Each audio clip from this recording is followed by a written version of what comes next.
Hi there. In this video I want to talk about moving off.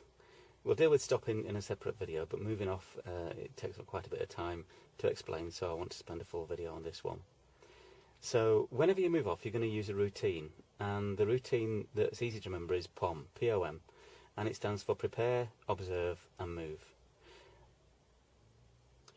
So when we're using POM, we're going to prepare the car first, which doesn't mean starting the engine. A lot of people think that POM routine, the prepare part of it means start the engine. The engine is already on when you start the POM routine.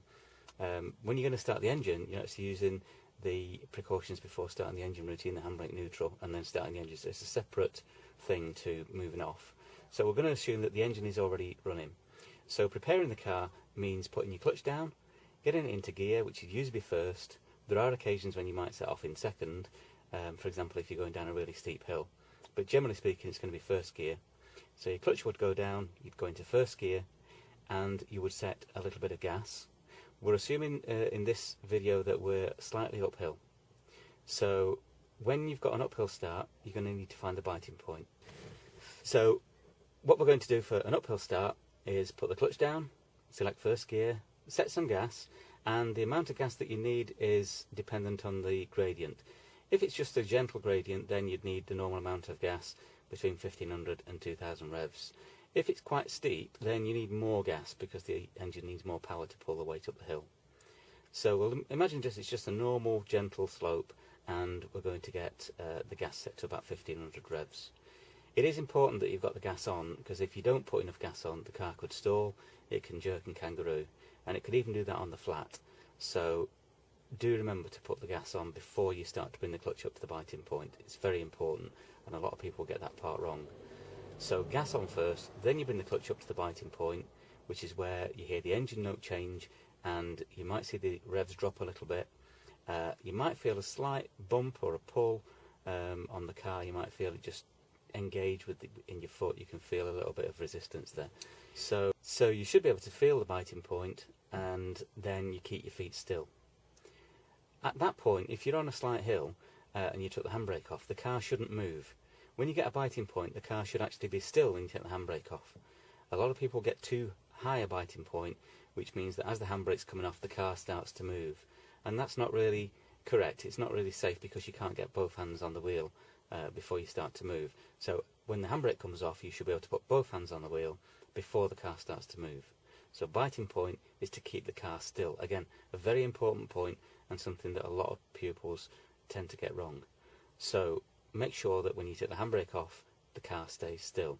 If it rolls back a little bit, bring the clutch up a tiny little bit. If it goes forwards, dip the clutch down. So you only need a fraction up or down above and below the biting point to control it. So we've got the car prepared, we've got the biting point, and now we need the observations. So we're going to check all round, and that starts from the left with the door mirror. You can check your left blind spot if you want. It's not absolutely essential unless you're going to do a manoeuvre.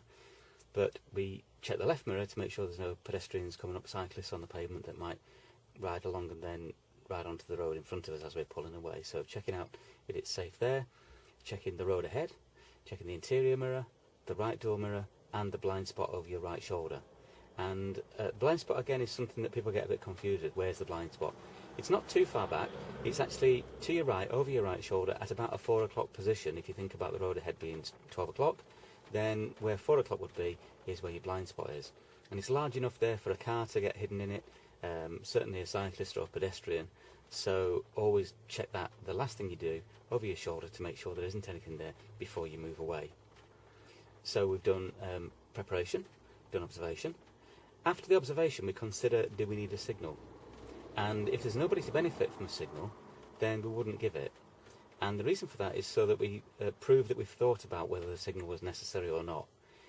If you just get into the habit of giving a signal every time, then eventually you'll get into the habit of signalling before you've looked, and then it could become confusing. So always look first, everywhere, including the blind spot, and then decide, do you need that signal? If you do, then give the signal, and we can start to move.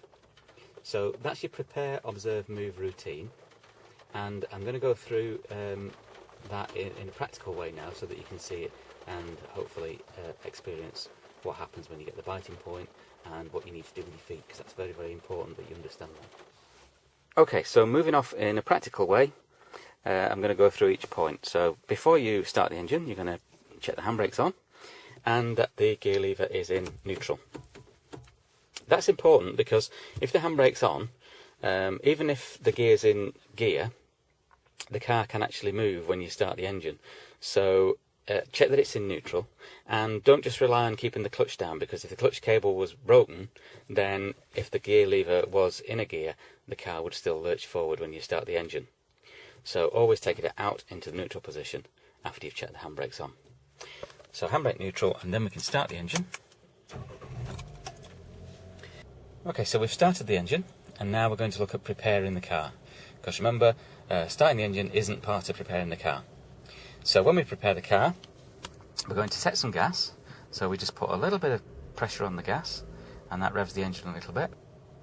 So if I show you what that looks like on the rev counter, it ticks over at 1,000 revs per minute, and if we rev it up to 1,500, that's setting the gas, and then off again. Okay, so setting the gas just about a thickness of a pound coin on the accelerator, and it brings it up to about 1,500. And that's the kind of sound that you're looking for, a nice lively hum to the engine. Okay, now if you don't do that and you bring the clutch up to the biting point, it's actually straining the engine, and over time it can do damage to the engine. So it is quite important that you've got that gas on. Also, when you're going to move off, it's very important that the engine's got the power to pull the weight of the car away. So having the gas set is very, very important, and it's one of the things that a lot of people don't tend to do as well as they should. So make sure that you do set the gas before you bring the clutch up to the biting point. And even if it's a little bit over 15, up to the 2, then that's fine. As long as it's not revving too much like that, we can hear that that's far too much, so we'd come off that. So between the 1 and the 2 is where you want it as an average. So we'll get it back up to 15, and then I'm going to bring the clutch up to the biting point, where you'll see the revs drop a little bit. There, they dropped. So as long as it doesn't go below the 1, we're okay. If I just put the clutch back down again, you'll see the revs rise up again, and then bring the clutch up to the bite, and it drops again. Okay, so one of the ways that you can tell you've got the biting point is that the revs are going to drop down slightly. Once you've got the biting point, you keep your foot still, both on the clutch and on the gas. Because if you come off the gas, it can stall. If you bring the clutch up anymore, it's going to start to want to move the car, and you can actually move the car still with the handbrake on. You shouldn't be able to, you'd think, but the wheels will still actually turn when the handbrake's on if you're trying to bring the clutch up too much. So make sure that you don't come too far above the biting point, because remember, when you take the handbrake off, the car shouldn't move, it should stay still. So just to go through that again, you're going to set the gas, bring the clutch up to the biting point where the revs drop slightly, and then you're going to keep your feet still. Then we're going to do the observations. So we're prepared now. We're going to do the observations, which is looking in the left mirror. We look at the road ahead. We look in the interior mirror. We look in the right door mirror. And we look in that blind spot, which is 4 o'clock, which is across there towards that lamppost. We can't see that lamppost in the mirror. And with peripheral vision, we can't see the lamppost there either. That's all we can see with your peripheral vision to the right. But if you look a bit further back, that lamppost is there, and it's about 4 o'clock over your shoulder. So if there was a road there, a car might be coming out of that road, and if you pull away, then it would crash into you. Not that you would be parking so close to a junction anyway, but there's always a chance that there could be somebody coming out of a driveway. Could be anything there. There could even be a car overtaking you. So always check the blind spot before you move. Okay, so we've done the observations. We then consider, do we need a signal? And if there's nobody around, we don't need that signal. Now to move off, this is another very important bit, and I'm going to go down to the pedals again so you can see what's happening there. So we've got the gas on, we've got the clutch up to the biting point, and to move off, we're going to take the handbrake off, and you're going to bring the clutch up a tiny little bit, and only a tiny little bit, and then you're going to keep your feet still. So you bring it up and the car starts to move. You dip it down if it's going too quickly or it's going to jerk and stall. So to go through that again, you're going to bring the clutch up a little bit to the biting point.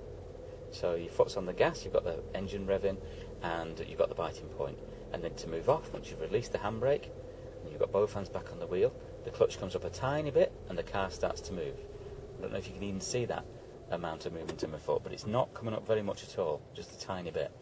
And it's very important that as that clutch comes up a little bit and you feel the car start to move, that you keep your feet still.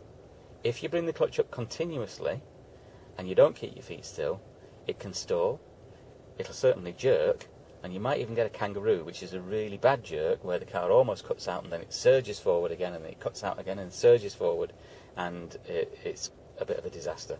So you really want to make it as smooth as possible, and the way to do that is to keep your feet still. Very, very important. Feet still at the biting point so the car doesn't move when you take the handbrake off. Bring the clutch up a tiny little bit more to start to move you, and keep your feet still again. And then once the car's got used to moving, you can then come smoothly off the clutch. And you shouldn't feel a thing. We shouldn't feel any jerks or kangaroos or anything like that, and certainly not a stall. But if you're too quick on that clutch, if you bring it continuously up without pausing when the car starts to move, you're going to feel it, and it won't feel right. It'll feel like it's almost going to stall at best, and at worst it will stall. So that's very, very important, and I really want you to understand that.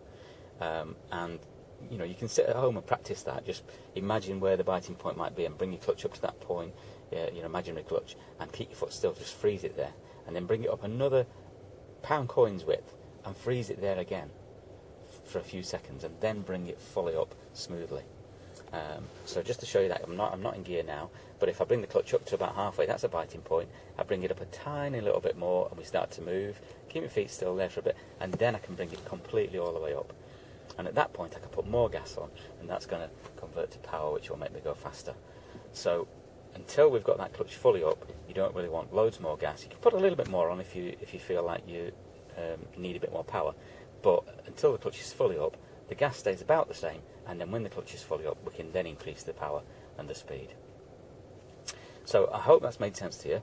I will go over it again in another video, because I'm going to talk about clutch control, and it's very, very similar. But for now, that's all for moving off, and we're going to look at stopping in a separate video.